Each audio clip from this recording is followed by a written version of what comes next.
Hello दोस्तों, आपका अपने यूट्यूब चैनल एएस उपदेश गुरु में स्वागत है।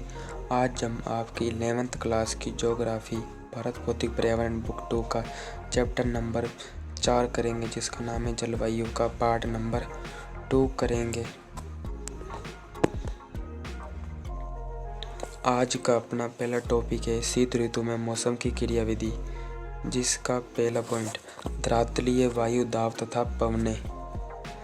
शीत ऋतु में भारत का मौसम मध्यम एवं पश्चिम एशिया में वायु दाब के वितरण से प्रभावित होता है। इस समय हिमालय के उत्तर में तिब्बत पर उच्च वायु दाब केंद्र स्थापित हो जाता है। इस उच्च वायु दाब केंद्र के दक्षिण में भारतीय उपमहाद्वीप की ओर निम्न स्तर पर धरातल के साथ साथ पवनों का प्रवाह प्रारंभ होता है, अर्थात तिब्बत के ऊपर तो उच्च वायु दाब केंद्र बन जाता है और भारत का तो दक्षिणी भाग है, यहाँ पर निम्न वायु दाब का केंद्र बनता है। तो उच्च वायु दाब केंद्र से निम्न वायु दाब की ओर पवनें चलती हैं, जिसके कारण भारत में शीत ऋतु का आरंभ हो जाता है। अब सेकंड पॉइंट है शीत ऋतु की क्रियाविधि का जेट प्रवाह तथा ऊपरी वायु संचरण। निचले वायुमंडल के सौमंडल पर धरातल से 3 किलोमीटर ऊपर बिल्कुल भिन्न प्रकार का वायु संचरण होता है। 9 से 13 किलोमीटर की ऊंचाई पर समस्त मध्यम एवं पश्चिम एशिया, पश्चिम से पूर्व बहने वाली पछुआ पवनों के प्रवाहहीनता होता है। ये पवनें तिब्बत के पठार के समांतर हिमालय के उत्तर में एशिया महाद्वीप पर चलती हैं। इन्हें जेट प्रवाह कहा जाता है।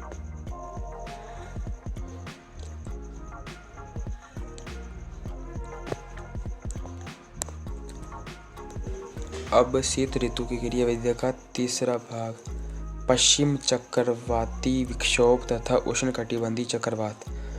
पश्चिम विक्षोभ जो भारत उपमहाद्वीप में जाड़े के मौसम में पश्चिमी तथा उत्तर पश्चिम से प्रवेश करते हैं। शीत काल में रात्रि के तापमान में वृद्धि इन विक्षोभों को आने का पूर्व संकेत माना जाता है।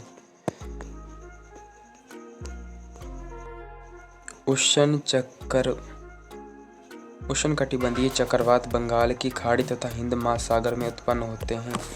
इन उष्णकटिबंधीय चक्रवातों से तेज गति से हवाएं चलती हैं और भारी वर्षा होती है। ये चक्रवात तमिलनाडु, आंध्र प्रदेश और उड़ीसा के तटीय भागों पर टकराते हैं।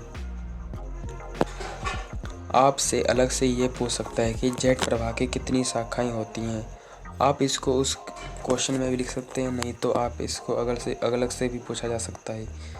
जेट प्रवाह की 2 शाखाएं होती हैं। एक उत्तरी शाखा, ये शाखा तिब्बत के पठार के उत्तर में बहती है, और दूसरी शाखा जो है दक्षिण की शाखा, ये शाखा हिमालय के दक्षिण में पूर्व की ओर बहती है। इस दक्षिण शाखा की औसत स्थिति फरवरी में लगभग 25 डिग्री उत्तरी अक्षांश पर रेखा के ऊपर होती है तथा इसका दाब स्तर 200 से 300 मिलीबार होता है। ऐसा माना जाता है कि जेट प्रवाह की ये दक्षिणी यानी जो शाखा ये भारत में जाड़े के मौसम में बहुत महत्वपूर्ण भूमिका अदा करती है, अर्थात बहुत महत्वपूर्ण प्रभाव डालती है।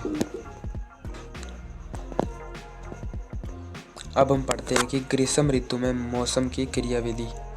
इसका पहला पॉइंट है धरातलीय वायु दाब तथा पवनें।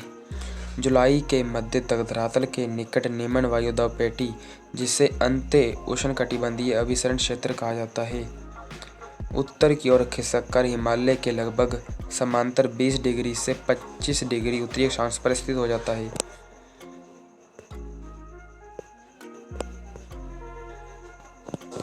ITCZ निम्न वायु दाब का क्षेत्र होने के कारण विभिन्न दिशाओं से पवनों को अपनी ओर आकर्षित करता है।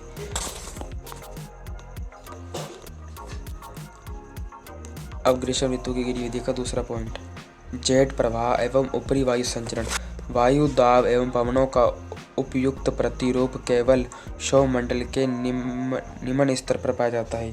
यह जेट प्रवाह अगस्त में 15 डिग्री उत्तरी अक्षांश पर और सितंबर में ये 22 डिग्री तक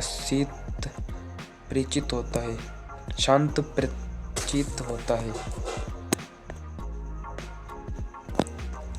ऊपरी वायुमंडल में पूर्वी जेट प्रवाह जो सामान्यतः 30 डिग्री उत्तरी अक्षांश से परे नहीं जाता। अब ग्रीष्म ऋतु का तीसरा पॉइंट पढ़ते हैं, पूर्वी जेट प्रवाह तथा उष्णकटिबंधीय चक्रवात। पूर्वी जेट प्रवाह उष्णकटिबंधीय चक्रवातों को भारत में लाता है।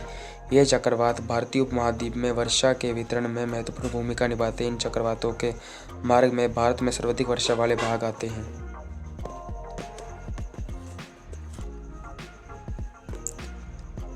अब हम पढ़ते हैं कि एल नीनो और भारतीय मानसून।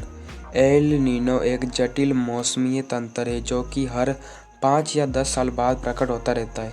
इसके कारण संसार में विभिन्न भागों में सूखा, बाढ़ और मौसम की चरम अवस्था होती रहती है। अर्थात जो एल नीनो है ना, वह भारत में वर्षा लाता है। इसको ऐसे याद कर सकते हैं कि ला मतलब एल माने ला, भारत में वर्षा ला। एल नीनो भूमध्य रेखीय उष्ण समुद्री धारा का विस्तार मात्र है। इसके निम्नलिखित परिणाम होते हैं। पहला, भूमध्य रेखीय वायुमंडल परिसंचरण में विकृति। दूसरा, समुद्री जल के वाष्पन में अनियमितता। तीसरा, प्लेवक की मात्रा में कमी जिससे समुद्र में मछलियों की संख्या का घट जाना। एल नीनो का शाब्दिक अर्थ होता है बालक ईसा, क्योंकि यह धारा जो है ना, यह दिसंबर महीने में क्रिसमस के आसपास नजर आती है। भारत में मानसून की लंबी अवधि पूर्वानुमान के लिए एल नीनो का उपयोग होता है। सन 1990 से 1991 में एल नीनो का प्रचंड रूप देखने को मिला था। इसके कारण देश के अधिकतर भागों में मानसून का आगमन 5 से 12 दिनों तक की देरी हो गई थी।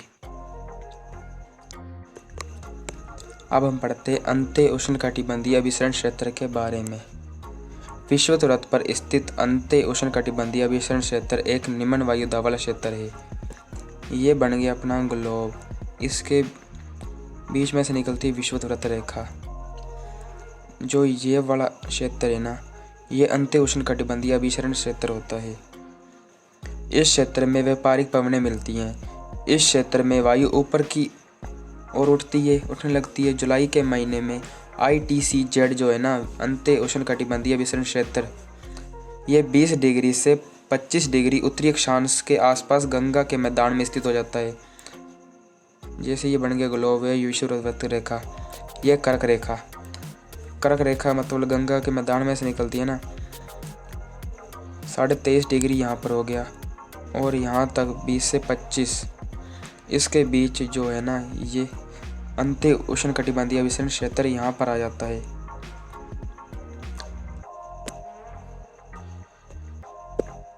इसे कभी कभी मानसूनी गर्त भी कहते हैं। ITCZ के उत्तर की ओर खिसकने के कारण दक्षिणी ग्लोब की व्यापारिक पवनें 40 डिग्री से 60 डिग्री पूर्वी देशांतर के बीच विषुववृत्त को पार कर जाती हैं।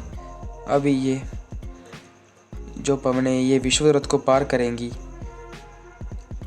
तो कोर्डिलिस बल के प्रभाव से विषुववृत्त को पार करने वाली इन व्यापारिक पवनों की दिशा दक्षिण पश्चिम से उत्तर पूर्व की ओर हो जाती है।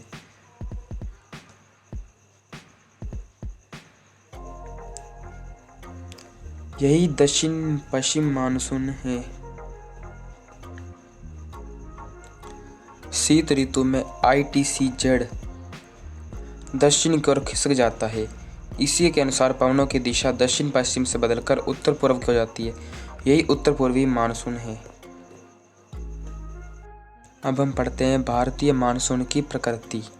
दक्षिण एशियाई क्षेत्र में वर्षा के कारकों का व्यवस्थित अध्ययन मानसून के कारणों को समझने में सहायता करता है। इसके कुछ विशेष पक्ष इस प्रकार हैं। मानसून का आरंभ 19वीं सदी के अंत में यह व्याख्या की गई कि गर्मी के महीने में स्थल और समुद्र का जो विभेदी है ना तापन ही मानसून पवनों के उपमहाद्वीप की ओर चलने के लिए मंचन तैयार करता है।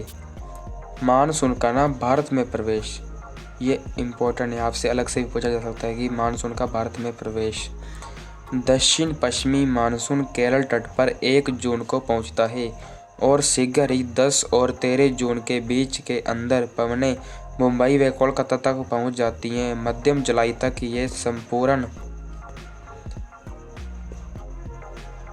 संपूर्ण उपमहाद्वीप दक्षिण पश्चिम मानसून के प्रभावहीन होता है।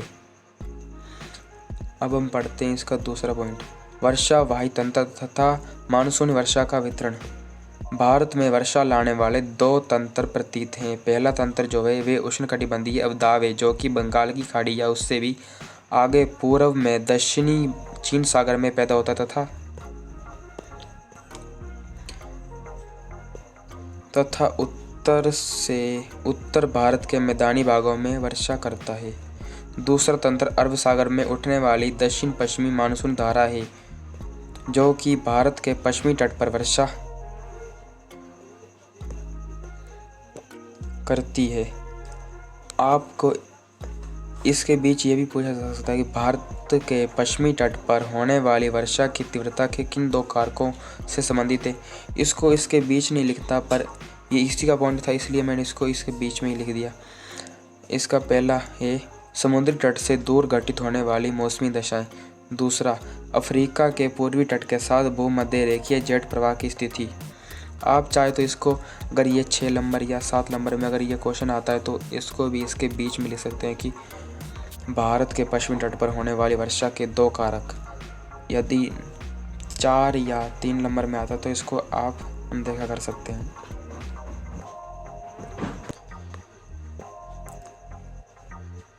तीसरा पॉइंट, मानसून में विच्छेद। दक्षिण पश्चिम मानसून काल में एक बार कुछ दिनों तक वर्षा होने के बाद यदि 1 या 2 या कई सप्ताह तक वर्षा न हो तो इसे मानसून का विच्छेद कहते हैं। मानसून विच्छेद विभिन्न क्षेत्रों में विभिन्न कारकों से होता है। जैसे वो क्वेश्चन किया था ना, वैसे ही यह क्वेश्चन है। अगर ज़्यादा नंबर में आता तो इसको इसके बीच लिख सकते हैं, अगर नहीं आता तो ये क्वेश्चन को भी आप अलग से पूछा जा सकता है, इसलिए मैंने इसको करवा दिया है। मानसून विच्छेद में विभिन्न क्षेत्रों में विभिन्न कारकों से होते हैं। उत्तरी भारत के विशाल मैदान में मानसून का विशेष उष्णकटिबंधीय चक्रवातों की संख्या कम हो जाने से और अंत्य उष्णकटिबंधीय अभिसरण क्षेत्र की स्थिति में बदलाव आने से होता है। ये विशेष नहीं है, ये विच्छेद है। दूसरा, पश्चिम तट पर मानसून विच्छेद तब होता है जब आंध्र पवनें तट के समांतर बहने लगती हैं। जब पश्चिम में ना जो आंध्र पवनें होती हैं, जो नमी वाली पवनें होती हैं जिनसे वर्षा होती है, वे तट के समांतर बहती हैं। तो समांतर बहेंगी तो वर्षा कहाँ से होएगी। तीसरा पॉइंट है, राजस्थान में मानसून का विच्छेद तब होता है जब वायुमंडल के निम्न स्तर पर तापमान की विलयता वर्षा करने वाली आंध्र पवनों को ऊपर उड़ने से रोक देती है। अब बचा इसका चौथा पॉइंट, भारत में मानसून की प्रकृति है ना। मानसून का निवर्तन। मानसून के पीछे हटने या लौट जाने को मानसून का निवर्तन कहा जाता है।